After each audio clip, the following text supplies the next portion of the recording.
Price God, ஹல்லேலூயா. கர்த்தருடைய பரிசுத்த நாமத்திற்கு ஸ்தோத்திரம் உண்டாவதாக.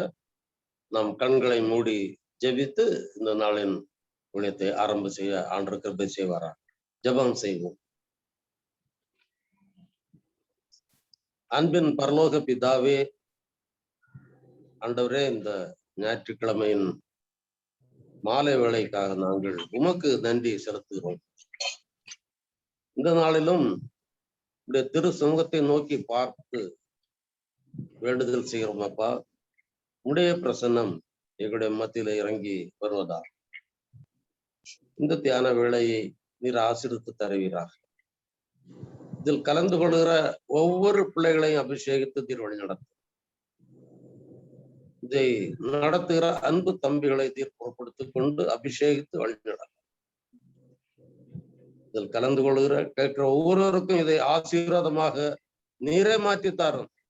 எல்லா தடைகளையும் இயேசு நாமத்துல அப்புறப்படுத்த வேண்டி ஜெபிக்கிறோம். வந்திருக்கிறவர்களுக்காக ஸ்தோத்திரம்.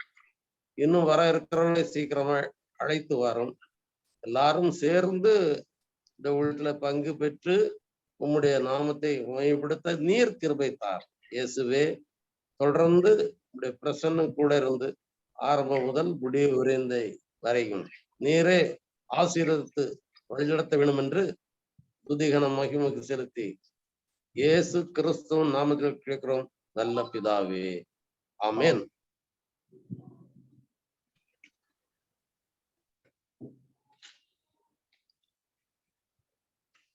தேவனுக்கு கோடான கொடி ஸ்தோத்திரம் உண்டாவதாக. நம் தேவன்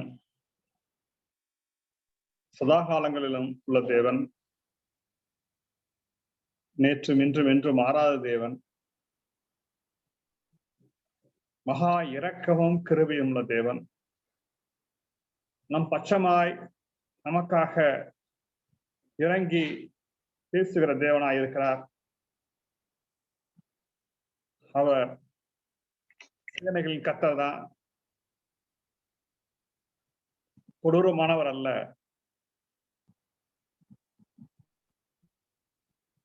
அன்பானவர், உருக்கமானவர், தன்னுடைய பிள்ளைகளுக்காக மனம் உருகுகிற தேவனாய் இருக்கிறார். என தேவனுடைய தனித்துவங்களை, தேவனுடைய தன்மைகளை நாம் சரியாக விளைவிக்க வேண்டிய காலம் வந்து பொல்லாதா இருக்கிறது. இந்த சூழ்நிலை மத்தியில எல்லளவோ நாம் தேவனை மேலே இருக்கிற அந்த விசுவாசத்திலே அவிசுவாசம் நம்மளை பற்றி கொண்டு விடாதபடி தேவனிடத்தில் நாம் ஒப்பு கொடுப்போம். கடைசியில உபத்திரவ காலங்களிலே அந்த காலம் நீடித்தால் தெரிந்து கொள்ளப்பட்டவர்களே வழியுள்ளக்கூடிய காரியம் ஆய் போயிடும். அதனால்தான் அந்த நாட்கள் குறைக்கப்படும் என்றும் கூட சொல்லி இருக்கிறார். அதனால எந்த ஒரு சூழ்நிலையிலும் நம் தேவன் எரிச்சலுள்ளவர் தான், பட்சிக்கிற அக்னிதான். ஆனாலும் நம்மை மீட்கும்படியாக தமது ஒரே பேரான குமாரனை ஜீவ பலியாக ஒப்பு கொடுத்து நம்மிலே அன்பு கூர்ந்த ஜீவனுள்ள தேவன் அவர். ஏன்னா இந்த ஒரு சின்ன இந்த சூழ்நிலையில நாம முன்னிறுத்துவோம். இந்த ஒரு முன்னுரையோட இன்றைய நம்ம தேவனுடைய ஆராதனைக்கு நாம் போவோம். நம்ம இப்போ இந்த வாரத்துல நீங்க யார் ஃபர்ஸ்ட் ஷேர் பண்றீங்க? அதுக்கு நீங்களே பண்ணீங்க. நான் பண்ணிட்டேன் அதுக்கு. சரி, நான் இது முடிச்சு தானியல் முடிச்சு இது ஓசியா போயிட்டு இருக்கேன் என்னுடைய பழைய ஏற்பாட்டு. அதனால அந்த ஓசியா புஸ்தகத்தை பாக்குறப்போ தேவன் எவ்வளவாய் அன்பு கூறுகிறார் அப்படிங்கிறத தன்னை ஓசியா அங்க தீர்க்கதரிசி மூலமாக அது வெளிப்படுத்துறார். இது ஒரு ப்ராஃபிட்டோடைய இந்த டிவைன் லவ், தெய்வீக அன்பு குறித்ததான ஒரு காரியத்தை நம்ம இப்ப பார்த்துட்டு இருக்கோம். நம்ம அதுக்கு அது அந்த புஸ்தகத்துல அப்படித்தான் இருக்குது. இந்த ஹீலர் ஆஃப் த பேக் ஸ்லைடர்ஸ்னு வேற சொல்றாங்க. இதை குறித்து சொல்றப்போ இதனுடைய எல்லா காரியங்களும் 2 ராஜாக்கள் 15, 16, 17, 3 அதிகாரத்துல இதனுடைய வருது. இது காலகட்டம் பார்த்தா 750 BC இருந்து ஆரம்பிச்சு 715 வரைக்கும் இருக்கிற அந்த ஒரு காலகட்டத்துல இருக்கு. அந்த ஓசியானுடைய தீர்க்கதரிசி பத்தி எங்களுக்கு தெரியும். ஒரு சோரம் பண்ண ஸ்ரீயை அந்த ஓசியாவை திருமணம் பண்ண சொல்றாரு. சோரம் போன பிள்ளைகள் வருகிறது. இதை குறித்து ஆனாலும் தேவன் அவர்களை நேசித்ததை பார்க்கிறோம். அந்த பகுதிகளாக இருக்குது. கொஞ்சம் கடினமான பகுதியா தான் இருக்கும். இருந்தாலும் அதுல ஒரு சில வசனங்களை நம்ம அப்படியே பார்த்துட்டே போவோம். நம்ம இதுல பாக்குறப்போ 2ஆம் அதிகாரம் 2வது வசனம் பாருங்களேன். ஓசியா, நானே படிச்சுறேன். உங்கள் தாயோட வழக்காடுங்கள் அப்படின்னு சொல்ற ஒரு பகுதியா இருக்கிறதுக்கு. அது மாத்திரம் இல்ல, 4வது வசனம் பார்க்க அவளுடைய பிள்ளைகள் சோர பிள்ளைகளாகையால் அவர்களுக்கு இறங்காதிருப்பேன் அப்படின்னு சொல்ற பிள்ளைகளும் வழி போறாங்க. அப்புறம் அவருடைய டோட்டல் ஆண்டவர் எல்லா வகையிலும் அவளை ஆசீர்வதிச்சாலும் கூட அதெல்லாம் பாக்குறப்ப அது என்ன சொல்றாருன்னா, அப்பத்தையும் தண்ணீரையும் ஆட்டுமீரையும் பஞ்சையும் எண்ணெயையும் பானங்களையும் கொடுக்கிற என் நேசலை பின்பற்றி போவேன் என்கிறாள். ஆகையால் இதோ நான் உன் வழியை முள்ளுகளினால் அடைப்பேன். அவள் தன் பாதைகளை கண்டுபிடிக்க கூடாதபடிக்கு மதிலை எழுப்புவேன். அவள் தன் நேசர்களை பின்தொடர்ந்தும் அவள் சேருவதில்லை, அவர்களை தேடி கண்டுபிடிப்பதும் இல்லை. அப்பொழுது அவள், நான் என் முந்தின புருஷனிடத்துக்கு திரும்பி போவேன், இப்பொழுது இருக்கிறதை பார்க்கலும் அப்பொழுது எனக்கு நன்மையாய் இருந்தது என்பாள் அப்படிங்கிறப்ப அதனுடைய எல்லாமே பாக்குறப்ப அதை 8வது வசனத்துல பாக்குறப்போ தேவன் ஆசீர்வதிக்கிறார். ஆனா அவன் சொல்றது என்னன்னா, தனக்கு நான் தானியத்தையும் திராட்சரசத்தையும் எண்ணெயும் கொடுத்தவர் என்று, தனக்கு நான் வெள்ளியையும் பொன்னையும் பெருக பண்ணினவர் என்றும் அவள் அறியாமற் போனால் அவைகளை அவர்கள் பாகாலுடையதாக்கினார்கள் அப்படின்ட்டு இருக்கு. தேவன் ஆசீர்வதிச்சாங்க கூட என்னது, மற்ற தேவர்கள் மூலமா அதை பெற்றுக்கொண்டது மாதிரி இவங்க பேசுற ஒரு மோசமான ஒரு காலகட்டம் இருக்கு. அது குறித்ததெல்லாம் நம்ம படிக்கவே முடியாது, அவ்வளவு கடினமான பகுதி. ஒவ்வொரு வார்த்தைகளும் ரொம்ப கடினமா இருக்கும். 10வது பாக்குறப்ப இப்பொழுதும் அவருடைய நேஷனல் பாக்குறோம், ரொம்ப இதா இருக்கும். 11 பாக்குறப்போ அவருடைய எல்லா மகிழ்ச்சியையும், அவருடைய பண்டிகைகளையும், அவருடைய மாத பிறப்புகளையும், அவருடைய ஓய்வு நாட்களையும், சபை கூடுகிற அவருடைய எல்லா ஆசிரிப்புகளையும் ஒளிய பண்ணுவேன். நான் சொல்லிட்டு இருக்குது ஓசியா 2ஆம் அதிகாரம் 11வது வசனம். எனது முற்றுமுடிய தேவனை விட்டு விலகி போன சோரம் போன ஒரு சூழ்நிலை. இந்த பகுதியெல்லாம் நீங்க பாத்துட்டீங்கன்னா நமக்கு அந்த காலகட்டத்துல ஏறத்தாழ எந்தெந்த ராஜாக்கள் பாத்துட்டீங்கன்னா ரொம்ப இதா இருக்கும். இந்த ராஜாக்களுடைய காலகட்டத்துல இவங்க விலகி போனது மோசமாக விலகி போன ஒரு காலகட்டம். அது பார்த்தா யூதாவில் ஊசியா, யோதாம், ஆகாஸ், எசேக்கியாங்கிற இருந்த காலகட்டம். அந்த காலகட்டத்துல முழுசுமாக விலகி போன ஒரு மோசமான செய்தி. அதாவது பலிபீடங்களை கட்டினாங்க. பலிபீடங்களை கட்டுறது மாத்திரம் இல்ல, இது என்னன்னா அசீரியாவில் போய் அசீரியா ராஜா அங்க வச்சிருக்கிற பலிபீடங்களை போல மாதிரியாக இங்க எருசலேம்ல கட்டுறாங்க. அதுக்கு இஸ்ரேல் அவங்க கட்டி அதனுடைய மாதிரியின்படி பண்ணி தேவாலயத்தில் இருக்கிற தேவனுடைய பாத்திரங்களை இதுகளுக்கு எடுத்து பயன்படுத்துறாங்க. அந்த அளவுக்கு தேவனை விட்டு விலகி போன மோசமான ஒரு காலகட்டம் இருக்கு. அப்படி இருந்து தேவனுடைய கற்பனைகளும் கிடையாது, தேவனுடைய ஆசரிப்பு காரியங்களும் இல்லை. இவ்வளவு மோசமான போன காலகட்டத்துலதான் தேவன், அப்படி இருந்தாலும் அவங்களை தேவன் தள்ளி விடல, அவளை எச்சரித்துக் கொண்டே வருகிறார். அதுல சொல்றப்பதான் தேவன் அந்த ஒரு ஓசியா தீர்க்கதரிசி மூலம் பேசியிருக்காரு. அப்ப 2ஆம் அதிகாரம் 11ல அவருடைய எல்லா மகிழ்ச்சியையும், அவருடைய பண்டிகைகளையும், அவருடைய மாத பிறப்புகளையும், அவருடைய ஓய்வு நாட்களையும், சபை கூடுகிற அவருடைய எல்லா ஆசிரிப்புகளையும் ஒளிய பண்ணுவேன்னு சொல்றாரு. அவ்வளவு தேவன் வருத்தத்தோடு சொல்றாரு.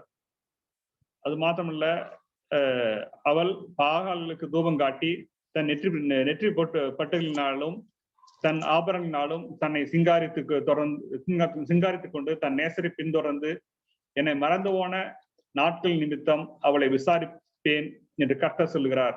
சரியா? தேவனை மறந்து போன ஒரு இருக்கு. நமக்கு இந்த ஒரு காலகட்டத்தை நாம் பார்த்துக்கோம். நமக்கு நல்ல ஒரு ஓய்வு நாட்கள் தேவன் கொடுத்திருக்காரு. வசனத்துல நாம உட்கார்ந்து தியானித்து ஒவ்வொரு காரியங்களையும் பார்க்கலாம். நாம தனிப்பட்ட முறையில நம்மளுடைய ஒவ்வொரு காரியங்களையும் நாம தேவனுக்கு ஒப்புக் கொடுப்போம்.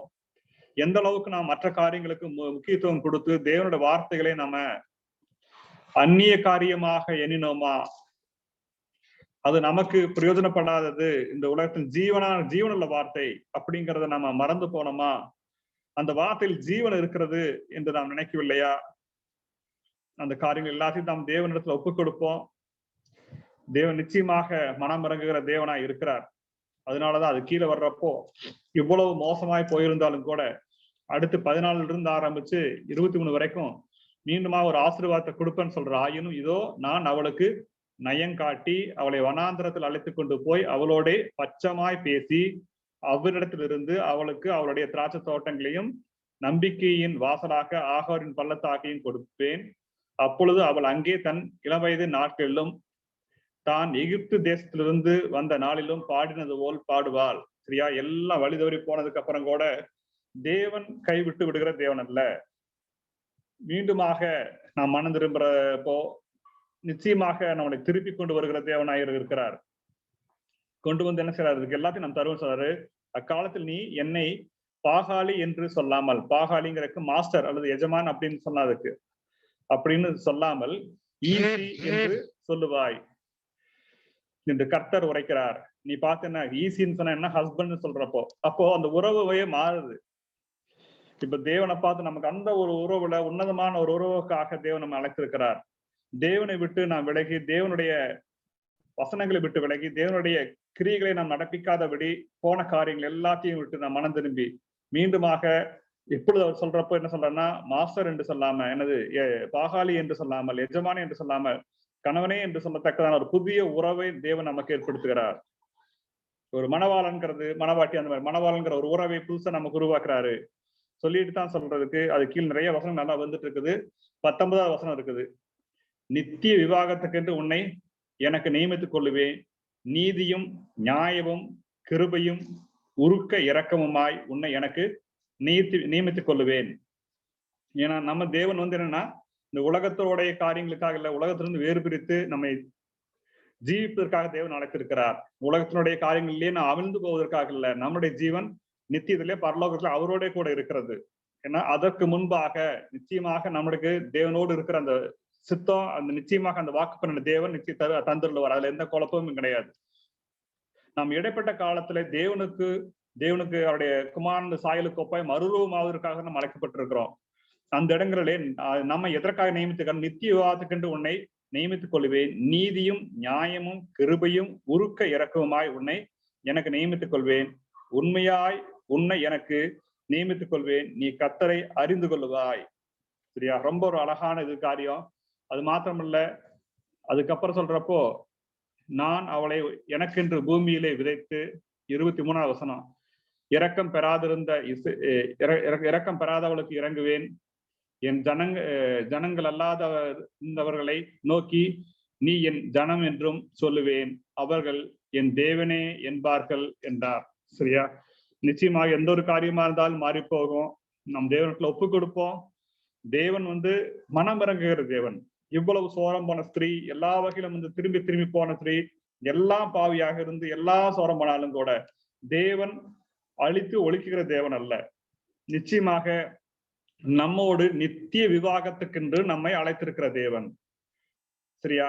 நாம் அவருடைய பிள்ளைகளாக இருந்து, அவருக்கான மனவாட்டிகளாக இருந்து, அவருக்கு எந்த வகையிலும் துரோகம் செய்யாத தேவனுடைய பிள்ளைகளாக இருந்து நாம் ஜீவிப்பதற்காக தேவன் அழைத்திருக்கிறார். தேவனுக்கு ஒப்பு கொடுப்போம். தேவன் நிச்சயமாக நம்மை சமாதானத்திற்குள்ளாக நடத்துவார். வாக்கு பண்ணின தேவன் மாறாதவர். அவர் வார்த்தை என்று மாறாது. நிச்சயமாக நம்மை நித்திய விவாகத்துக்கு அழைத்திருக்கிறார். அந்த விவாகத்திலிருந்து நம்மளை தேவன் எந்த ஒரு சூழ்நிலையும் நம்மளை முறித்து போடவே மாட்டார். நாம் எந்த ஒரு சூழ்நிலையும் தேவனோடு இருக்கிற உறவை நாம் முறித்தாலே ஒழிய, இந்த சூழ்நிலை தான் பார்க்கிறப்போ நமக்கு நாம் பாவத்திலே அவரை தேவனுடைய விலகும் பொழுது, இந்த ஒரு வசனம் நல்லா தெரியும் நினைக்கிறேன், அவரை கிருபையை காலின் கீழ் போட்டு மிதித்து அப்படின்னா, அவர் நம்முடைய பாவத்திலோ அவரை விட்டு விலகும் பொழுது தேவன் நம்மை விடுவதில்லை. நான் மீறி போறது எப்படின்னா, அவருடைய கிருபையை நான் மிதிச்சுட்டு நான் வெளியே போனா தான் போக முடியும். அதை எல்லாம் தட்டி போட்டு போனா தான் போக முடியும். தேவன் எந்த ஒரு சூழ்நிலையும் நம்மளை விடமாட்டார், நிச்சயமாக விடமாட்டார். அதுக்கு அதனால நாம் தேவனோட பற்றி இருக்கிற அந்த காரியத்துல அப்படியே இருப்போம்.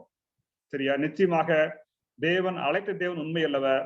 நிச்சயமாக நம்மளை சமாதானத்துக்குள்ள நடத்துவார். தேவனுக்கே ஸ்தோத்திரம் உண்டாவதாக. தேங்க்யூ. Praise God. கர்த்தருடைய பரிசுத்த நாமத்திற்கு ஸ்தோத்திரம் உண்டாவதாக. இன்னைக்கு ஒரு தியானிக்கிறதுக்காக எடுத்துக்கொண்ட ஒரு வசனம் பரிசுத்த மத்தேயு எழுதின சுவிசேஷம் 7ஆம் அதிகாரம் 21வது வசனம். St. Matthew chapter 7 verse 21. பரலோகத்தில் இருக்கிற என் பிதாவின் சித்தத்தின்படி செய்கிறவனே பரலோக ராஜ்யத்தில் பிரவேசிப்பானே அல்லாமல் என்னை நோக்கி கர்த்தாவே கர்த்தாவே என்று சொல்லுகிறவன் அதில் பிரவேசிப்பது இல்லை. அப்போ பரலோகத்தில் இருக்கிற என் பிதாவின் சித்தத்தின்படி செய்கிறவன், இப்போ பரலோக ராஜ்யத்துல பிரவேசிப்பதற்காக கொடுக்கப்பட்டிருக்கிறதான ஒரு கண்டிஷன், பிதாவாகிய தேவனுடைய சித்தத்தின்படி செய்ய வேண்டும். the will of God சொல்லல. அது இப்போ ஒரு மனுஷனை எடுத்துக்கொண்டோம்னு சொன்னா அவருடைய வாழ்க்கையில 3 விதமான சித்தங்களை பற்றி நம்ம அறிகிறோம். முதலாவது மனிதனுடைய சித்தம், அடுத்தது சாத்தானுடைய சித்தம், அடுத்தது பிதாவாகிய தேவனுடைய சித்தம்.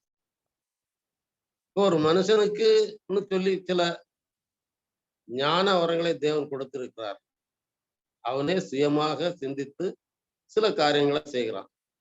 சாதாரணமா அந்த மனுஷனை நம்ம பார்த்தோம்னா அவன் எந்த மதத்தானா இருந்தாலும் அதுல நல்லவர்களையும் பார்க்கிறோம், கெட்டவர்களையும் பார்க்கிறோம். அதாவது அவங்களுடைய செய்கைகளை பொறுத்து இந்த ஆளு நல்ல மனுஷன், தங்கமானவன் அப்படின்னு சொல்லுவோம். இல்லைன்னா சில ஆளுலாம் ரொம்ப பொல்லாதவன் அப்படின்னு சொல்லுவோம். அதாவது அவனுடைய நடவடிக்கையை பற்றி பார்க்கும் போது அப்படி சொல்லுகிறார்.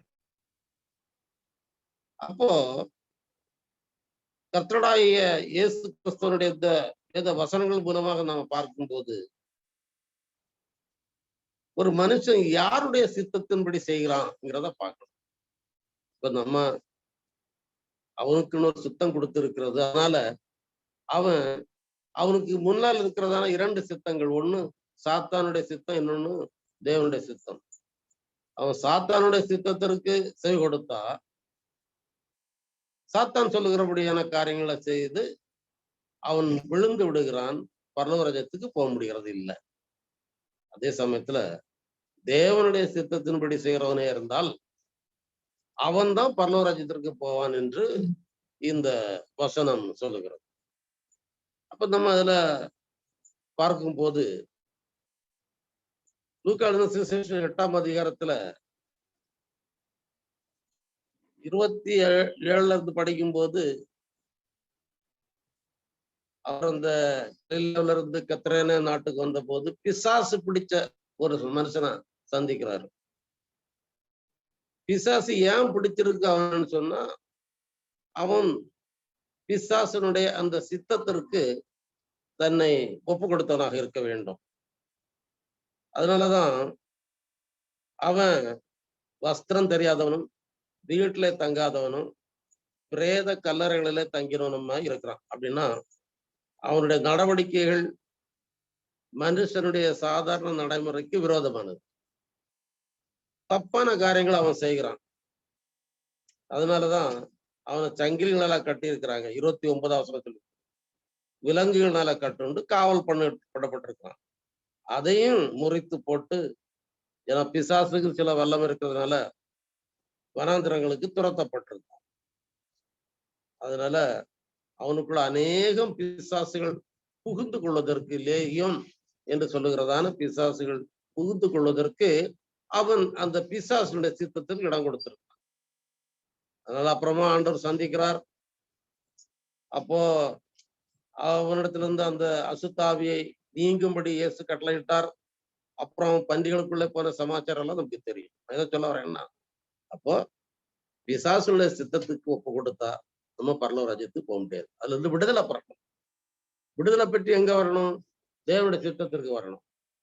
இப்ப கடைசியா அப்போஸ்தலருடைய நடவடிக்கைகள்ல 9ஆம் அதிகாரத்துல முதல்ல இருந்து படிக்கும்போது நம்ம அப்போஸ்தலனாகிய பவுலுடைய வாழ்க்கையில சில காரியங்களை பார்க்கிறோம். அவன் சவுல் என்பவனாக இருக்கும்போது கர்த்தருடைய சீஷரை பயமுறுத்தி கொலை செய்யும்படி செய்த காரியங்கள் எல்லாம் நம்ம அறிவோம். ஆண்டவருக்கு விரோதமான, அதாவது தேவனுடைய சித்தத்துக்கு விரோதமான காரியங்களை செய்தபடினால ஆண்டவர் அவனை சந்திக்கிறார். 5ஆம் வசனத்துல வரும்போது அவன் கேட்கிறான், நீ யாருன்னு கேட்கிறான். ஆண்டவர் சந்தித்த போது தரையில விழுந்த அதெல்லாம் நமக்கு தெரியும். அப்புறம் அவரை சந்திக்கும் போது இந்த 6ஆம் வசனத்துல, அதாவது அப்போஸ்தலர் 9:6 அவன் நடுங்கி திகைத்து, ஆண்டவரே நான் என்ன செய்ய சித்தமாய் இருக்கிறேன். இதுதான் அவனுடைய லைஃப்ல ஒரு டர்னிங் பாயிண்ட். அப்ப இந்த இடத்துல ஆண்டவர் அவனை சந்திக்கிறதுனால அவனுடைய வாழ்க்கையில ஒரு மாற்றம் வருகிறது. நான் என்ன செய்ய சித்தமா இருக்கிறேன் சொல்லும் போது ஆண்டவர் கட்டளை கொடுக்கிறார்.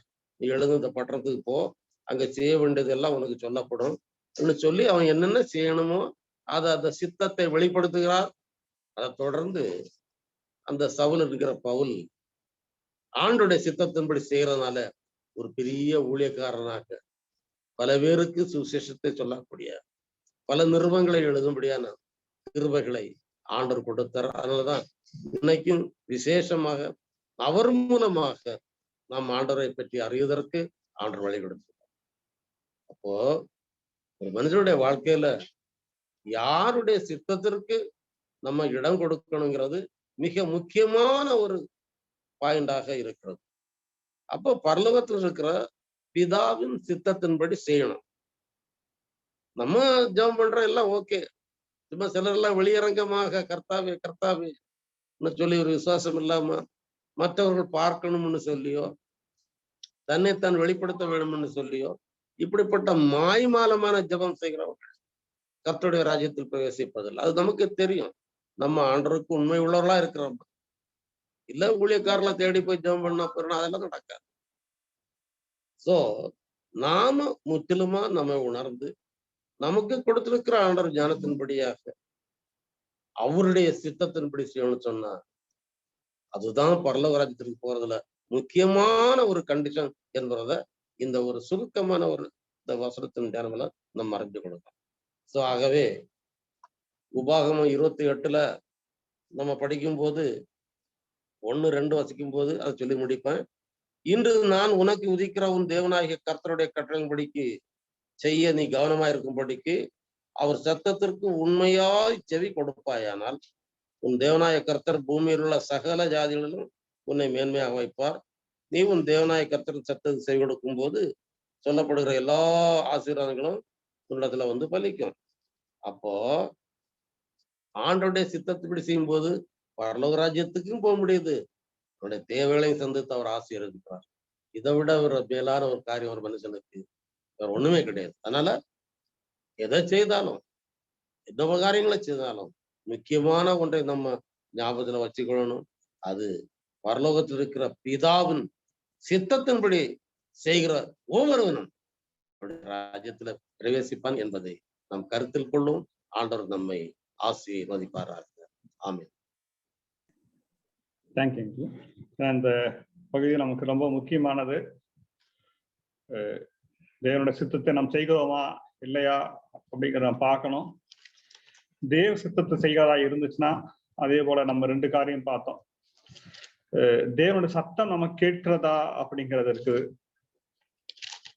நாம் வேதத்தை வாசிக்கும் பொழுது வெறும் புஸ்தமாக அதை கடந்து செல்லும் பொழுது படித்தாலும் ஒரு பகுதியோ ஏதோ ஒரு பகுதியை நான் படித்து மட்டும் போய்விட்டோம்னா நமக்கு ஒரு ரொட்டீன் ஒர்க்க முடிஞ்சிடும். அதுக்கு மேல தேவனுடைய சத்தம் கேட்கத்தக்கதாக நம் இருதயம் திறக்கப்பட்டு நாம் உணர்வுள்ளவர்களாய் இருக்கும் பொழுது மாத்திரமே தேவன் பேசுவதை நம்ம கேட்கும். அவர் கேட்கும் பொழுது நிச்சயமாக அண்ட சராசரங்கள் நடுங்கும் பொழுது நாம் எம்மாத்திரம் அவருடைய சித்தத்தின்படி நிச்சயமாக நாம் செய்வோம். தேவன் அதற்கு நம்முடைய இருதயம் நம்ம எங்க இருக்குங்கிறதா முக்கியம். நமக்கு நாம் ஆவியால் நடத்தப்படுகிறோமா பிசாசால் நடத்தப்படுகிறோமா என்று பார்க்கணும். இதே பார்க்கிறப்ப நமக்கு இந்த அப்போஸ்தலர் நடவடிக்கையில இங்க பார்த்த ரொம்ப ஒண்டர்ஃபுல்லான அந்த வேர்ஸுக்கு 6வது அவன் நடுங்கி திகைத்து ஆண்டவரே நான் என்ன செய்ய சித்தமாய் இருக்கிறீர் என்றான். அதுக்கு முன்னாடி ஒரு 4வது வசனம் இருக்கு. அது ரொம்ப எனக்கு ஒண்டர்ஃபுல்லா. இப்போ நியூ டெஸ்ட்மென்ட்ல அப்போஸ்தலர் போயிட்டு இருக்கு. அதுல சவுலே சவுலே நீ என்னை ஏன் துன்பப்படுத்துகிறாய்? இவ்வளவு அன்பான தேவன் யார் இருக்க முடியும் நமக்கு? இவ்வளவு பணிவா, இவ்வளவு கருணையா, கிருபையா, இவ்வளவு தயவாய் பேசக்கூடிய தேவன் யாருமே இல்லை.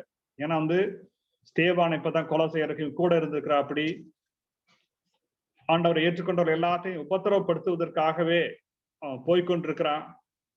அவனை சந்திக்கும் பொழுது தேவன் சொல்லுகிற வார்த்தை, அவனை கண்டித்தோ திட்டியோ மிரட்டியோ பயப்படுத்தியோ ஆண்டவர் பேசவே இல்லை. அவர் சொன்ன ஒரே வார்த்தை, சவுலே சவுலே நீ என்னை ஏன் துன்பப்படுத்துகிறாய். தேவன் அவ்வளவு அன்பானவர். நாம் அவருடைய சத்தம் பவுலுக்கு கேட்டுச்சு, நமக்கு கேட்கும் பொழுது நிச்சயமாக உபாகமம் 28 பாக்குறது போல, இன்று நான் உனக்கு விதிக்கிற உன் தேவனாய கர்த்தருடைய கட்டளைகளின்படி எல்லாம் செய்ய நீ கவனமாய் இருக்கும்படிக்கு அவர் சத்தத்திற்கு உண்மையாய் செவி கொடுப்பாயானால், தேவனுக்கு ஒப்பு கொடுப்போம். உண்மையாய் செவி கொடுத்து தேவனுடைய சித்த செயலாக இருந்தா நிச்சயமாக தேவன் நம்ம எல்லா தீங்குக்கும் நம்ம விலக்கி பாதுகாத்து நித்தியத்தை விவாகத்துக்கு நியமித்து கொண்ட நம்மை நிச்சயமாக கரையிலே சேர்ப்பார். தேவனுக்கே கோடான கொடி சோத்திரம் உண்டாதாக. தேங்க்யூ. அடுத்து நம்ம யாரு? நான் பேசுறேன். சமீபத்துல மோடி அவர்கள் டிவில அழுதார். ஏன் அழுதார் அப்படின்னா, அவருக்கு ஒரு தடுமாற்றம். ஏன் ஒருத்தருக்கு தடுமாற்றம் வரும் அப்படின்னா, நம்ம போற பாதையில சரியான பாதை, நம்ம இலக்கத்தை மீட் பண்றது, இந்த லட்சியத்தை மீட் பண்ணணும். இப்போ கொரோனா இந்த கோவிட் கேசஸ்ல இருந்து நம்ம வெளியில வரணும் அப்படின்ற ஒரு நிலைமையில போயிட்டு இருக்கும்போது தடுமாறுறாரு. அது உண்மையிலே தடுமாறாரா என்னன்றது அது விவாதம். பட் ஒரு மனிதன் ஏன் தடுமாறுறான் அப்படின்னா, அவன் போற பாதையில அவனுக்கு வெளிச்சம் தெரியும். வெளிச்சம் தெரியாதப்ப என்ன ஆகும்னா தடுமாற்றம் வருது. சோ இதுக்கான ஒரு வசனம் சமீபத்துல படிச்சது 1 யோவான் 2ஆம் அதிகாரம் 10ஆம் வசனம். 1 யோவான் 2ஆம் அதிகாரம் 10ஆம் வசனம் இல்ல 9-10. He who says he is in light and hates his brother is in darkness. He who loves his brother abides in light and there is no cause for stumbling in him. அப்போ ஒரு மனிதன் தன்னோட பாதையில வெளிச்சம் இல்லாதப்போ தடுமாடுறான். இப்ப நம்ம வாழ்க்கையிலயும் போற பாதை கரெக்டா இருக்குதா, நம்ம தடுமாடுறோமா அப்படின்றத பார்க்க வேண்டியது இருக்கு. அப்போ தடுமாற்றங்கள் வராம இருக்கிறவன் யார்? அவன் வெளிச்சத்தில் நடப்பவன். யார் வெளிச்சத்தில் நடப்பவன்? தன்னுடைய சகோதரனை நேசிக்கிறவன் தான் வெளிச்சத்தில் நடக்கிறான் அப்படின்ட்டு நம்ம 9வது வசனம் 10வது வசனத்துல நம்ம பாக்குறோம். அப்போ he who loves his brother, தன் சகோதரனை நேசிக்கிறவன் வெளிச்சத்தில் நடப்பான், அவனுக்கு தடுமாற்றம் இல்லை. எவன் தன் சகோதரனை நேசிக்காமல் வெறுக்கிறானோ அவனின் பாதையில் இருள் மட்டுமே அப்படின்ற வசனம் தான் இங்க எழுதப்படும். நன்றி. தேங்க்யூ. அது ரொம்ப நல்ல ஒரு வேர்டு. இதுக்கு ஒளியில இருக்கிறேன் என்று சொல்லியும் தன் சகோதரனை பகைக்கிறவன் இதுவரைக்கும் இருளிலே இருக்கிறான். தன் சகோதரத்தில் அன்பு கூறுகிறவன் ஒளியிலே நிலை கொண்டிருக்கிறான், அவனிடத்தில் இடரல் இல்லை. அதனால நம்ம இந்த பகுதியில் நமக்கு நிச்சயமா நமக்கு தேவன் தான் நமக்கு ஒளியா இருக்காரு. அவரே வழியும் சத்தியம் ஜீவனமாய் இருக்காரு. அதனால இப்ப நமக்கு வெளிச்சத்தின் பிள்ளைகளாக, வெளிச்சத்தை நேசிப்பவர்களாக, இருளுக்கும் ஒளிக்கும் சம்பந்தம் ஏது என்ற ஜீவன் நமக்குள்ள இருக்கும் பொழுது நிச்சயமாக நாம் எந்த ஒரு சூழ்நிலையிலுமே தேவனே நமக்கு வெளியேற்றமாய் ஒளியாய் இருப்பதனாலே, நாம் வெளிச்சத்தின் பிள்ளைகளாக நாம் இருப்பதனாலே இருள் நம்மை மேற்கொள்ள முடியாது. நிச்சயமாக நாம் எப்பொழுதும் பிதாவின் சித்தத்தை செய்வர்களாகவும் பரலோக ராஜ்யத்துக்கு உரியவர்களாகவும் நித்தியவாதத்துக்கான பிள்ளைகளாக நாம் நிச்சயமாக ஜீவிப்போம். உலகம் எப்படி இருந்தாலும் சரி, நாம் நம்ம தேவனோடு பண்ண உடன்படிக்கை நினைத்திருப்போம். தேவன் தாமே ஆசீர்வதிப்பாராக. தேங்க்யூமா. Thank you very much.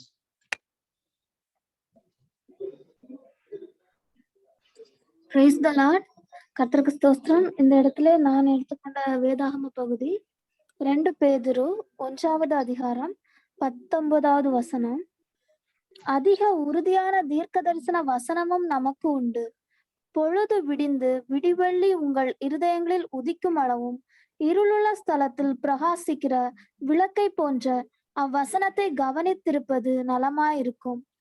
கர்த்தருக்கு ஸ்தோத்திரம். இந்த இடத்துல வந்து குறிக்கப்பட்டிருக்கிறது தீர்க்க தரிசன வசனம், அப்புறம் விடிவெள்ளி, பிரகாசிக்கிற விளக்கை போன்ற வசனம் அப்படின்னு குறிக்கப்பட்டிருக்கு. நமக்கு கொடுக்கப்பட்டிருக்கிறதான தீர்க்க தரிசன வசனம் என்ன அப்படின்னு பார்க்கும் பொழுது 1 பேதுரு 1வது அதிகாரம் 10-11 வாசிக்கும் பொழுது, உங்களுக்கு உண்டான கிருபையை குறித்து தீர்க்க தரிசனம் சொன்ன தீர்க்கதரிசிகள் இந்த ரட்சிப்பை குறித்து கருத்தாய் ஆராய்ந்து பரிசோதனை பண்ணினார்கள். தங்களில் உள்ள கிறிஸ்துவின் ஆவியானவர் கிறிஸ்துவுக்கு உண்டாகும் பாடுகளையும் அவைகளுக்கு பின்வரும் மகிமைகளையும் முன் அறிவித்த போது இன்ன காலத்தை குறித்தார் என்பதையும் அந்த காலத்தின் விசேஷம் இன்னதென்பதையும் ஆராய்ந்தார்கள் அப்படின்னு குறிக்கப்பட்டிருக்கு. அதாவது இந்த இடத்துல வந்து நம்ம இந்த வேத வசனத்தை எடுத்துக்கிட்டோம்னா இதுல வந்து குறிக்கப்பட்டிருக்கிற அநேக தீர்க்க தரிசன வசனங்கள் உண்டு. நமக்கு அது வந்து எப்படிப்பட்ட தீர்க்க தரிசன வசனம்னா உறுதியான தீர்க்க தரிசன வசனம். அது மட்டும் இல்ல, அடுத்ததை பார்க்கும் பொழுது பொழுது விடிந்து விடிவெள்ளி உங்கள் இருதயங்களில் உதிக்கும் அளவும். விடிவெள்ளி அப்படின்னு பார்க்கும் பொழுது இங்க வந்து வெளிப்படுத்தின விசேஷம் 22வது அதிகாரம் 16வது வசனத்தை வாசிக்கும் பொழுது அதுல குறிப்பிடப்பட்டிருக்கிறது, நான் தாவீதின் வேரும் சந்ததியும் பிரகாசமுள்ள விடிவெள்ளி நட்சத்திரமுமாய் இருக்கிறேன் என்றார். அப்போ நம்ம இருதயத்துல எந்த விடிவெள்ளி வந்து உதிக்கணும் அப்படின்னு பார்க்கும் பொழுது நம்முடைய பிதாவாகிய இயேசு கிறிஸ்து. அதாவது அந்த விடிவெள்ளி வந்து நம்ம இருதயத்துல வந்து உதிக்கும் பொழுது என்ன ஆகும் அப்படின்னா, இருளுள்ள ஸ்தலத்தில் பிரகாசிக்கிற விளக்கை போன்ற அவ்வசனத்தை கவனித்திருப்பது நலமா இருக்கும். சோ அந்த விடிவெள்ளி நமக்கு கொடுத்திருக்கிற இந்த தீர்க்க தரிசன வசனங்களா இருக்கட்டும், அத வந்து நம்ம என்ன பண்ணணும், நம்முடைய இருளான காலகட்டங்கள்ல, சோதனையின் காலகட்டங்களா இருக்கட்டும், கவலை, கஷ்டங்கள், பாடுகள், பலவீனங்களா இருக்கட்டும், இந்த மாதிரிப்பட்ட நேரங்கள்ல நம்ம மேல பிரகாசிக்கிற விளக்கை போன்ற அவருடைய வசனத்தை கவனித்திருப்பது நலமா இருக்கும். அதாவது அவருடைய வசனம் அப்படின்னு பார்க்கும் பொழுது எல்லாருக்கும் தெரிந்த அதிகாரம் சங்கீதம் 119:105. உம்முடைய வசனம் என் கால்களுக்கு தீபமும் என் பாதைக்கு வெளிச்சமுமா இருக்கிறது. சோ அந்த வெளிச்சத்தை நாம வந்து கவனித்திருப்பது நலமா இருக்கும். இது ஏன்னா நம்முடைய விடிவெள்ளி யாரு? இயேசு கிறிஸ்து. அவர் நமக்கு கொடுத்திருக்கிறதான இந்த உறுதியான தீர்க்க தரிசன வசனம். இதுல இந்த வேத வசனத்தை எடுக்கும் பொழுது இதுல அநேக இடங்கள்ல சொல்லியிருப்பாங்க, நீ விசுவாசத்தால் தேவனுடைய மகிமையை காண்பாய். நம்ம இடத்துல இருக்க வேண்டியது விசுவாசம், நம்பிக்கை. இதெல்லாம் நம்ம அவர் மேல வைக்கும் பொழுது கண்டிப்பா அவர் வந்து நமக்கு இரக்கம் காட்டுகிறவரா இருக்கிறாரு அப்படிங்கறதெல்லாம் நமக்கு தெரியும். அது மட்டும் இல்ல, வருத்தப்பட்டு பாரம் சுமக்கிறவர்களை நீங்கள் எல்லாரும் என்னிடத்தில் வாருங்கள் அப்படின்னு இந்த வேத வசனத்தை நம்ம வாசிக்கும் பொழுது ஒவ்வொருத்தவங்களுக்கும் நம்மளோட சிச்சுவேஷன் வெவ்வேறா இருக்கலாம், நம்மளுடைய கவலைகள் வெவ்வேறா இருக்கலாம். ஆனா நம்ம எல்லாற்றுக்கும் இந்த வேத வசனங்கிறது ஒரு பெரிய ஆறுதல் மட்டுமல்ல, நம்மளை ஊக்குவிக்கிறதும் கடவுளுக்குள்ள நம்மள வந்து நல்ல பாதையில கொண்டு வரதுமா இருக்கிறது. சோ அப்படிப்பட்ட தீர்க்க தரிசன வசனம் நமக்கு கொடுக்கப்பட்டு இருக்கிறது. அப்படிப்பட்ட வெளிச்சத்தின் பிரகாசிக்கிற விளக்கு, அதாவது பிரகாசிக்கிற அந்த வெளிச்சங்கிறவரே நம்முடைய பிதாவானவர், அந்த விடிவெள்ளி அப்படின்னு நம்ம குறிக்கிறோம். சோ அவர் நமக்கு கொடுத்திருக்கிறதா இந்த வசனத்தை நம்ம உறுதியா கை கொண்டு அதன்படி நடக்கும் பொழுது, அதை கவனிக்கும் பொழுது அது நமக்கு நலமானதா இருக்கும். இந்த நாட்களிலும் நமக்கு வந்து தேவையான நம்ம எதை கவனித்திருக்கணும் அப்படின்னா அவருடைய இந்த வசனங்களை நம்ம கவனித்திருக்கும் பொழுது இது நம்மை நலமா இருக்குங்கிறப்ப நலம் சொல்லுவோம், சுகம் சொல்லுவோம். சோ நம்மளை சுகப்படுத்துகிறது, நம்மளை குணப்படுத்துகிறது இந்த வேத வசனம். ஆமென். Thank you Kamala, thank you. இந்த ரொம்ப ஒரு ஒண்டர்ஃபுல்லான பேசேஜ் இது இப்ப நீ எடுத்தது. அதுல 19வது 2 பேதுரு 1ஆம் அதிகாரத்துல நீ 19 சொன்ன அதிக உறுதியான தீர்க்க தரிசன வசனமும் நமக்கு உண்டு அப்படின்ட்டு. ஏன்னா மேல சொல்றப்போ வந்து அவர் ஆக்சுவலி பாக்குறப்போ அந்த தேவனை ஒரு தரிசித்து அந்த மகிமையா பார்த்து அந்த ஒரு சூழ்நிலை பத்தி சொல்லிட்டு இருந்து போட்டு இது எல்லாத்தையும் விட நாம வசனத்துல நாம தரித்திருக்கணும் அப்படிங்கிற ஒரு இந்த 19-18 அவருடைய கூட நாங்கள் பரிசுத்த பருவத்தில் இருக்கையில் வானத்திலிருந்து பிறந்த அந்த சத்தத்தையும் கேட்டோம். இந்த மாதிரி எல்லாம் மகிமை எல்லாத்தையும் கேட்டிருந்தோம், நேரடியா பார்த்தோம். இருந்தாலும் கூட நாம் எதுல அவன் இருக்கணும் அப்படின்னு பார்த்தா வசனத்துல தரித்து இருக்கணும் அப்படின்னு சொல்லிட்டு அந்த 24 வசனம் அது பாக்குற பின்பகுதி, தேவனுடைய பரிசுத்த மனுஷர்கள் பரிசுத்த ஆவியினாலே ஏவப்பட்டு பேசினார்கள். தீர்க்க தரிசனமானது ஒரு காலத்திலும் மனுஷருடைய சித்தத்தினாலே உண்டாகவில்லை. தேவனுடைய வார்த்தை வசனங்கள் எதுவுமே மனுஷனுடைய சித்தத்தால் உண்டானதல்ல. தேவனுடைய பரிசுத்த மனுஷன் பரிசுத்த ஆவியினாலே ஏவப்பட்டு பேசினார்கள். அப்படியான ஒரு ஜீவனுள்ள வசனம் நமக்கு கொடுக்கப்பட்டிருக்குது. அந்த வசனத்தை நம்ம கவனித்திருந்து சரியா நமக்கு அதுக்கு செவி கொடுத்து நான் போகணும்ட்டு நீ அதே வந்து 1 பேர்ல ஒண்ணு ரெஃபர் பண்ண இதுக்கு ரெஃபர் பண்ணப்பா நீங்க எது 12ஆம் வசனம் பார்த்த தங்கள் நிமித்தமில்ல நமது நிமித்தமே அதுல 13 வாசனமா 13 ஆமா. ஆகையால் நீங்கள் உங்கள் மனதின் அறையை கட்டிக்கொண்டு தெளிந்த புத்தி உள்ளவர்களாயிருந்து இயேசு கிறிஸ்து வெளிப்படும் போது உங்களுக்கு அளிக்கப்படும் கிருபையின் மேல் பூரண நம்பிக்கை உள்ளவர்களாயிருங்கள். அடுத்தது வாசிக்கலாம். நீங்கள் முன்னே உங்கள் அறியாமையினாலே கொண்டிருந்த இச்சைகளின்படி இனி நடவாமல் கீழ்ப்படுகிற பிள்ளைகளாயிருந்து உங்களை அழைத்தவர் பரிசுத்தராய் இருக்கிறது போல நீங்களும் உங்கள் நடக்கைகள் எல்லாவற்றிலேயும் பரிசுத்தராயிருங்கள். நான் பரிசுத்தராய நீங்களும் பரிசுத்தராயிருங்கள் என்று எழுதியிருக்கிறது. சரியா? தேவனுக்கே கொடான ஸ்தோத்திரமாக. ஏன்னா தேவனுடைய வசனம் அப்படிங்கிறது நமக்கு அதுதான் நம்பிக்கை, அதுதான் நமக்கு விடிவெள்ளி. நிச்சயமா அதை ஒன்றையே பற்றி கொண்டிருக்கும் பொழுது நமக்கு விடிவெள்ளி ஆகிய கிறிஸ்து நமக்காக வரும் பொழுது அவருடைய வருகையில தைரியமாய் நம்ம செல்லத்தக்கதான அந்த தைரியத்தின் திட நம்பிக்கை தருவாரு.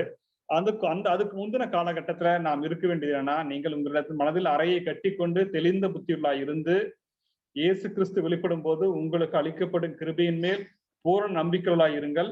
நீங்கள் முன்னே உங்கள் அறியாமையினாலே கொண்ட இச்சைகளின்படி இனி நடவாமல் கீழ்ப்படுகிற பிள்ளைகளிலிருந்து உங்களை அழைத்தவர் பரிசுத்தராயிருக்கிறது போல நீங்களும் உங்கள் நடக்கிற எல்லாவற்றிலேயும் பரிசுத்தராயிருங்கள்.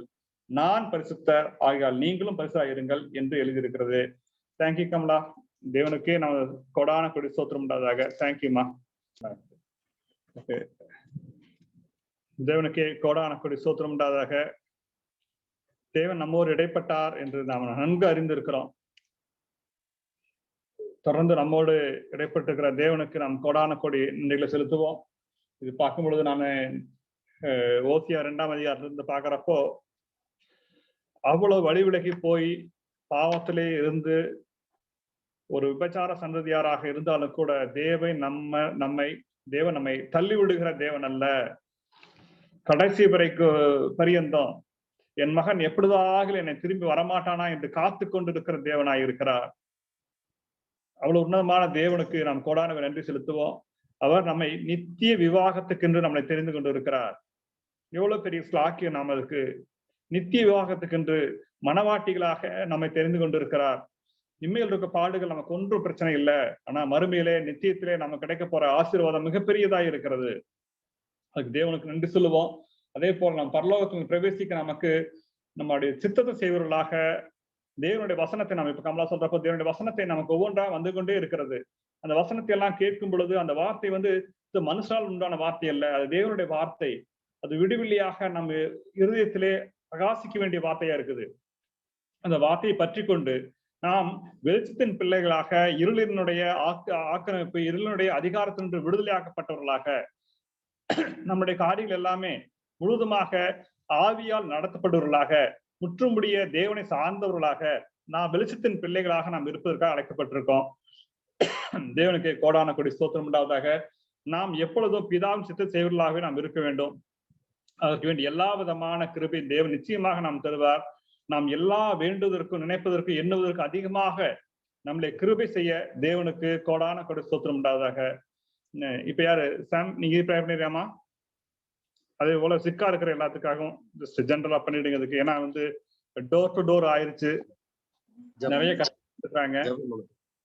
அதனால நம்ம எப்படின்னு சொல்ல முடியல. ஒப்பு கொடுப்போம். ஸ்தோத்திரம் அப்பா, ஸ்தோத்திரம் ஸ்தோத்திரம் ஸ்தோத்திரம் ஆண்டவரே. கிருபை இறக்குதல் எங்கள் அன்பின் தகப்பனே சுவாமி, இந்த சாயங்கால வேளையில ஏசப்பா உம்முடைய நாமத்துக்கு ஸ்தோத்திரம் செலுத்தும் ஆண்டவரே. உம்முடைய வசனங்களை ஆராய்ந்து பார்ப்போம் கர்த்தாவே. உம்முடைய பிள்ளைகள் இதோ கூடி வந்தப்பா அந்த மீட்டிங் மூலம் உம்முடைய வசனங்களை ஆராய்ந்து பார்த்து நீர் அறிவீர் ஏசப்பா. என்னுடைய கர்த்தருடைய வேதத்தை ஆராய்ந்து பாரு, அதனால உங்களை நித்திய ஜீவன் உண்டுமே என்று சொல்லி இருக்கிறீர் ஏசப்பா. உமக்கு ஸ்தோத்திரம். உம்முடைய நித்திய ஜீவனை நாங்கள் பெற்றுக்கொள்ளத்தக்கதா சுவாமி, எல்லாரும் இருந்து வெளிச்சத்துக்கு கொண்டு வந்து உம்முடைய பிள்ளைகளா உம்முடைய வெளிச்சத்துல நடக்க கர்த்தர் கிருபை செய்யும் அப்பா. உமக்கு ஸ்தோத்திரம் அப்பா. இருளில் எங்களை பிரகாசிக்கிற விடிவெளி நட்சத்திரமே உம்மை ஸ்தோத்தரிக்கிறோம், துதிக்கிறோம் துதிக்கிறோம் கர்த்தாவே, நன்றி செலுத்துகிறோம் தகப்பனே. இந்த நாளிலும் ஆண்டவரே, இந்த ரிலேட்டிவ்ஸ் மீட்டிங்ல எங்கள் குடும்பங்களோட ஒவ்வொரு சகோதர சகோதரிகளுக்காக நாங்கள் ஜெபிக்கிறோம் ஆண்டவரே. உம்முடைய பாதத்துல மன்றாடுகிறோம் சுவாமி. ஆண்டவரே உமக்கு ஸ்தோத்திரம் செலுத்துகிறோம் ஐயா. இந்த நாளிலும் ஆண்டவரே, பலவீனத்தோடு இருக்கிற ஒவ்வொரு பிள்ளைகள் யார் யார் எங்கெங்க இருக்கிறாருங்கிற என் கர்த்தர் அறிந்திருக்கிறீரப்பா. பலவீனத்துல சுகம் பெற்று என்ன சரீரங்கள்ல ஆண்டவரே வேண்டிய பலம் இல்லாமல் இருக்கிற ஒவ்வொரு பிள்ளைகளையும் கர்த்தர் தொடுவீராக இயேசப்பா. வேடனுடைய கண்ணிக்கும் பாடாக்கும் கொள்ளை நோக்கி தப்பிக்கிற தேவன் நீரப்பா. எங்கள் குடும்பங்கள்ல இருக்க ஒவ்வொரு பிள்ளைகளும் இந்த வேலையில தொடுங்கப்பா. ஆண்டவரே வல்லமுள்ள காரப்பா, ஒவ்வொரு பிள்ளைகள் மேல் வையப்பா. உடைய ரத்தத்தை பிள்ளைகள் மேல் பூசுங்கப்பா. நீர் வேலி அடையுங்கப்பா. பிள்ளைகள் ஒவ்வொருக்கும் பரிபூர்ண விடுதலை சுகம் தாரும். பலவீனப்பட்ட சரீரங்களை பலப்படுத்தும் ஆண்டவரே. நீர் எங்களுக்கு பரம வைத்தியரையா மை ஸ்தோத்தரிக்கிறப்பா. ஆண்டவரே உம் காயங்கள்னால் ஒவ்வொரு பிள்ளைகளும் சுகம் தாரும் ஆண்டவரே. உண்மை துதிக்கிறோம் துதிக்கிறோம் ஸ்தோத்தரிக்கிறோம் ராஜா. சிறு பிள்ளைகள் பெரியவர் வரை ஒவ்வொருவரும் அப்பா நான் ஆண்டவரே நீர் கண்ணோக்கி பார்க்க முடியாது ஜெபிக்கிறோம் ஐயா. பலவீனப்பட்டிருந்த பிள்ளைகளுக்கு சுகம் கொடுத்த பெற்றுக்கொண்ட ஒவ்வொரு பிள்ளைகளுக்காக உண்மை ஸ்தோத்தரிக்கிறோம் ஐயா. இன்னும் யார் யார் பலவீனமாய் ஹாஸ்பிட்டல்ஸ்லயோ ஆண்டவரே வீடுகள்லயோ ஆண்டவரே இருக்கிறாங்களோ ஒவ்வொரு பிள்ளைகளும் இந்த நேரத்துல என் தேவன் காண்கிறீரப்பா. அவர்களை நீ தொட்டு விடுதலையாக்கும் சுகந்தாரும் ஆண்டவரே. எங்கள் கால்களை எங்கள் கண்களை கண்ணீர் எங்கள் கால்களை இடரலுக்கும் தப்பிக்கிற தேவன் நீர் ஏசப்பா. ஆண்டவர் தாமே ஒவ்வொரு பிள்ளைகளை என் கண்ணீரை துடைத்து விடுதலை தந்து காத்துக்கொள்ளும்படியா ஜெபிக்கிறோம் ஆண்டவரே. நீர் கண்ணோக்கி பாரு. இன்னும் என்ன தேவையோடு இருக்கிற பிள்ளைகளோட தேவைகளை நீ சந்தியப்பா. உம்முடைய வழி நடத்துதலுக்காய் ஆண்டவரே, உம்முடைய ஆதரவுக்காய் எதிர்நோக்கி இருக்கிற பிள்ளைகளுக்கு அப்பா நீ நல்ல வழிகாட்டி நடத்தும்படியா ஜெபிக்கிறோம் ஆண்டவரே. அப்பா வேலைக்காய் எதிர்பார்த்து இருக்கிற பிள்ளைகளுக்கு அப்பா ஏற்ற வேலை வாய்ப்புகளை நீ தந்து பிள்ளைகளை ஆதரித்துள்ளபடியா ஜெபிக்கிறையா. குடும்பங்களில் இருக்க கஷ்டங்கள் வறுமைகள் ஆண்டவரே கடன் பாரங்கள் எல்லாவற்றையும் அணைக்கத்தக்கதாக கர்த்தருடைய கிருபை விளங்கும்படியா ஜெபிக்கிற ஐயா. என்னிடத்தில் வருகிற பிள்ளைகளை நான் ஒருபோதும் புறம்பே தள்ள மாட்டேன்னு சொன்னீர் ஆண்டவரே. முகத்தை நோக்கி பார்த்து ஒவ்வொரு பிள்ளைகளும் ஆண்டவரே பிரகாசம் அடைவார்கள் என்று சொன்னீர் ஆண்டவரே. எங்களுடைய கஷ்டங்களுடைய எந்த சூழ்நிலை இருந்தோம் என் தேவனை நோக்கி பார்க்கும் போது கர்த்தாவே ஒவ்வொரு பிள்ளைகளுக்கும் அப்பா நீர் விடுதலை தந்து கர்த்தருடைய ஆசீர்வாதத்தை பெற்றுக்கொண்டு உம்மை சந்தோஷமாய் மகிமைப்படுத்தத்தக்கதாக கர்த்தர் கிருபை செய்வீராக. இந்த நாட்களிலும் கர்த்தாவே எங்கள் குடும்பங்கள்ல பிள்ளைகள் மட்டுமல்ல எங்கள் தேசம் முழுவதும் கண்ணீர்ல ஆண்டவரே அப்பா வடித்து கொண்டிருக்கிறது அறிகிற எவ்வளவு ஆத்துமாக்கள் ஆண்டவரே கண்ணீர்ல முழுகி கொண்டிருக்கிற ஒவ்வொரு பிள்ளைகளை ஆண்டவரே நீர் ஆற்றி தேற்றபடியா ஆறுதல் படுத்தும்படியா செபிக்கிறையா. உற்றார் கூட குடும்பத்தில் உள்ளவர்கள் ஆண்டவரே தாய் தகப்பன் பிள்ளைகள் ஆண்டவரே இன்னும் குடப்புறப்புடன் எல்லாரும் இழந்து தவிக்கிற எங்கள் தேசத்து பிள்ளைகளை நினைத்தள்ள முடியாது செபிக்கிறோம். கர்த்தர் ஒரு வார்த்தை சொல்லி சப்பா ஒரு வார்த்தை சொல்லு. இந்த கொள்ளை நோய் எங்கள் தேசத்துக்கு மாறி போட்டப்பா. உம்மால் மாத்திர முடியும் சுவாமி. நாங்கள் என்ன செய்ய முடியாப்பா. என் தேவன் சொல்லாக நீர் கட்டளையிட ஆண்டவரே எசப்பா. நீர் இந்த கொள்ளை நோயிலிருந்து ஆண்டவருடைய பிள்ளைகள் ஒவ்வொருவரையும் அப்பா உண்மை நம்புற பிள்ளைகள் ஒவ்வொருவரையும் நீர் காக்க முடியும் ஆண்டவர். உண்மை அறியாத ஜனங்கள் உலக ஜனங்கள் எல்லாரும் ஜீவனை தந்த தேவன் எல்லா மக்களையும் ஆண்டவரை உணர்ந்து கண்ணீரை துடைத்து ஒவ்வொருவருக்கும் ஆறுதல் சமாதானம் தந்து ஆண்டவரை மீண்டும் இந்த ஆண்டவரை ஆபத்துல இருந்து காக்க முடியாது செபிக்கிறோம் ஆண்டவரை. ஒவ்வொரு பேர் பேர் ஆசீர்வாதி எங்கள் குடும்பங்களோட பிள்ளைகள் ஒவ்வொருவரையும் அப்பா எங்க ரிலேட்டிவ்ஸ் குடும்பங்கள்ல ஒவ்வொரு பிள்ளைகளை ஆண்டவரை நீர் ஆசீர்வாத வசனங்களை எடுத்து சொன்ன பிள்ளைகளை இன்னும் ஆசீர்வதித்து பலப்படுத்த முடியா இன்னும் அதிகமா வசனத்தை இறக்குறத செய்யுங்க. இதன் மூலம் எங்கள் ஆவிக்கிற ஜீவங்கள் கட்டி எழுப்பப்பட கர்த்தர் கிருபை செய்யும். உன் பாதத்துல எங்களை ஒப்பு கொடுக்கிறோம் ஆண்டவரே. மீண்டும் வர வாரத்துல எல்லாம் நாங்கள் கூடி உண்மை மகிமைப்படுத்த கிருபை செய்யுங்க. எல்லா சத்ருவின் தடைகளும் அவனுடைய பொல்லாத ஆலோசனை கிரியைகளும் இயேசு நாமத்துல நிறைவேறாம போட்டோம். என் தேவனுடைய நாம மகிமைப்பட எல்லாரையும் பயன்படுத்துங்க. உமக்கு சகல துதி கன மகிமை ஆவையும் செலுத்தி எங்கள் இயேசு கிறிஸ்து மூலம் ஜெபிக்கிறோம் எங்கள் ஜீவனில நல்ல பிதாவே. ஆமென். என் ஆத்மாவே கர்த்தரை ஸ்தோத்திரி, ஸ்தோத்திரி, என் முழு உள்ளமே அவரது நாமத்தை ஸ்தோத்திரி. ஆத்மாவே கர்த்தரை ஸ்தோத்திரி, அவர் செய்த சகல வரங்களையும் மறவாது. ஆமென். தேவனுக்கு ஸ்தோத்திரம். Thank you.